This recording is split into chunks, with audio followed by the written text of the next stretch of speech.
بسم اللہ الرحمن الرحیم۔ ہم اپنی زندگی میں جن لوگوں کے ساتھ واسطہ رکھتے ہیں، جن لوگوں کے ساتھ ہمارا تعلق ہوتا ہے، جن لوگوں کے ساتھ ہمارا اٹھنا بیٹھنا ہوتا ہے،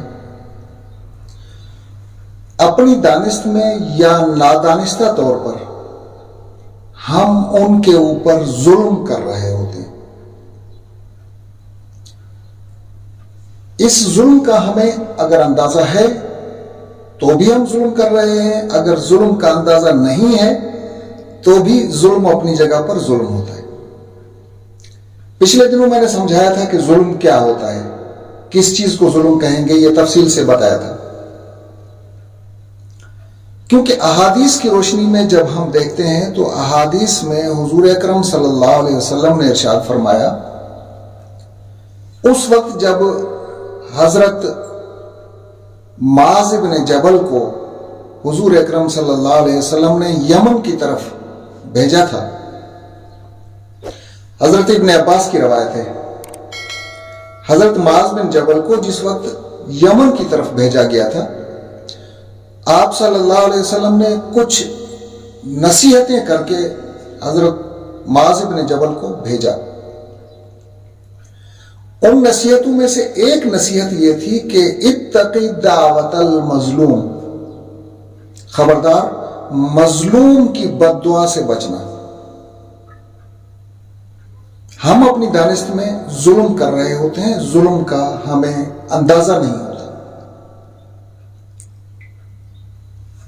وہی مثال، چھوٹی سی مثال تاکہ بات آسانی سے سمجھ میں آ سکے۔ میں نے عرض کیا کہ ظلم ہم کر رہے ہوتے ہیں لیکن ظلم کا ہمیں اندازہ نہیں ہوتا۔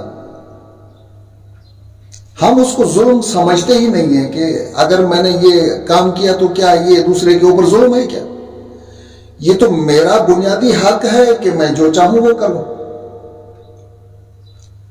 ایسا نہیں ہے۔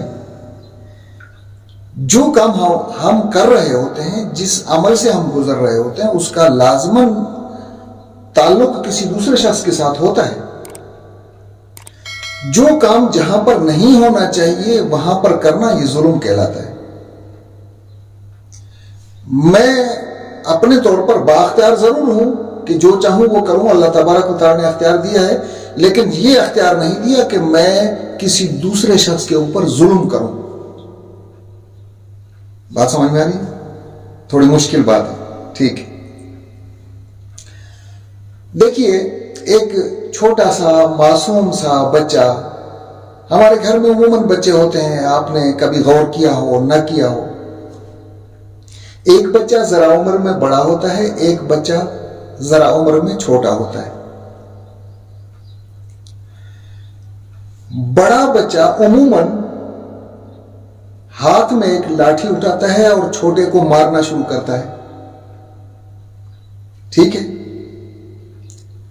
اور بڑا یہ سمجھ رہا ہوتا ہے کہ چونکہ میں بڑا ہوں لہذا مجھے اختیار ہے دوسرے کو مارنے کا، اور وہ چھوٹا بیچارہ چیخ رہا ہوتا ہے، رو رہا ہوتا ہے، کر کچھ نہیں سکتا، مظلوم ہے۔ ظلم کرنے والا جس وقت ظلم کر رہا ہوتا ہے اس وقت اس کو اس چھوٹے بچے کی طرح احساس نہیں ہوتا کہ میں جو لاٹھی دوسرے بچے کو مار رہا ہوں اس سے اس کو کتنی تکلیف ہو رہی ہے، یہ اس بچے کو احساس نہیں ہوتا۔ بچے اصل میں بچے یا ہمارے ارد گرد موجودات، بہت ساری چیزیں، بہت ساری مثالیں ہمارے سامنے ہوتی ہیں جن پر ہم غور نہیں کرتے۔ بچے کی جو زندگی ہوتی ہے وہ فطری زندگی ہوتی ہے۔ اب وہ بڑا بچہ جو چھوٹے بچے کو مار رہا ہے اس میں کوئی دشمنی نہیں ہے، اس میں کوئی بغض نہیں ہے، اس میں کوئی اناد نہیں ہے، اس نے کوئی اس کا حساب کتاب نہیں لینا ہے۔ ان ساری چیزوں سے ہٹ کر بس وہ کہتا ہے کہ چونکہ میں بڑا ہوں لہذا مجھے اختیار ہے، مجھے حق حاصل ہے کہ میں چھوٹے کو ماروں۔ بعض اوقات آپ نے دیکھا ہوگا کہ بچے ہیں وہ گلی میں کتے کے بچوں کو مار رہے ہوتے ہیں، اور وہ کتے کا بچہ بیچارہ بڑی کرب اور بڑی اذیت میں چیخ رہا ہوتا ہے. یہ مثالیں ہمارے معاشرے میں ہمارے سامنے ہوتی ہیں. تو جو شخص ظلم کر رہا ہے اس کو قطعی طور پر احساس نہیں ہوتا کہ میں کتنا بڑا ظلم کر رہا ہوں. اس تکلیف کا احساس صرف اور صرف اس شخص کو ہوتا ہے جس کے سر پر یہ چیز گزر رہی ہے، جس کو لاٹھی لگ رہی ہے نا، احساس اس کو ہوتا ہے، ظالم کو احساس نہیں ہوتا. اس لیے حضور اکرم صلی اللہ علیہ وسلم نے ارشاد فرمایا کہ مظلوم کی بد دعا سے بچو، کیونکہ مظلوم کی بد دعا، حدیث میں آتا ہے کہ مظلوم کی بد دعا اور عرش کے بیچ میں کوئی چیز حائل نہیں ہوتی. مظلوم کی دعا یہاں سے نکلی اور وہاں پروردگار تک پہنچی، اور اس کی مقبولیت میں بھی کوئی شک نہیں ہوتا. اس لیے مظلوم کی بد دعا سے بچنا چاہیے. ظلم کرتے ہوئے احساس نہیں ہوتا، لیکن جب اپنے اوپر اگر ظلم ہوگا تو پھر اس کا احساس ہوتا ہے کہ میرے ساتھ بڑی زیادتی ہو گئی. ظلم کرتے ہوئے احساس نہیں ہوگا، لیکن جب اپنے اوپر تھوڑی سی بھی کوئی خراش آئے گی کہیں گے کہ میرے اوپر بہت بڑا ظلم ہو گیا. تو حضور اکرم صلی اللہ علیہ وسلم نے فرمایا اتقی دعوت المظلوم. یہ بہت حساس چیز ہے، اور یہ مظلوم کی جو دعا ہے یہ دل سے نکلتی ہے، دل کی گہرائیوں سے نکلتی ہے.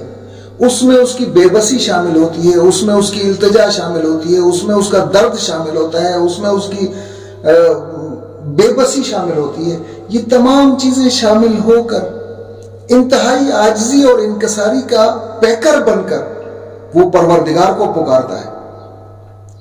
اور عاجزی، انکساری، بندگی، ان چیزوں کے ساتھ جب دعا اٹھتی ہے تو پھر وہ پروردگار تک پہنچتی ہے. اور اس دعا کا جو اثر ہوتا ہے، ایک عربی کا محاورہ ہے، مقولہ ہے، وہ کہتے ہیں کہ اگر ظلم سے آپ سب کچھ حاصل کر لیں، ظلم سے اگر آپ سب کچھ حاصل کر لیں تو آپ کر سکتے ہیں، لیکن مظلوم کی ایک بد دعا آپ کا سب کچھ برباد کر سکتی ہے. تو یہ مظلوم کی بد دعا بہت بڑی چیز ہوتی ہے، اس سے بچنا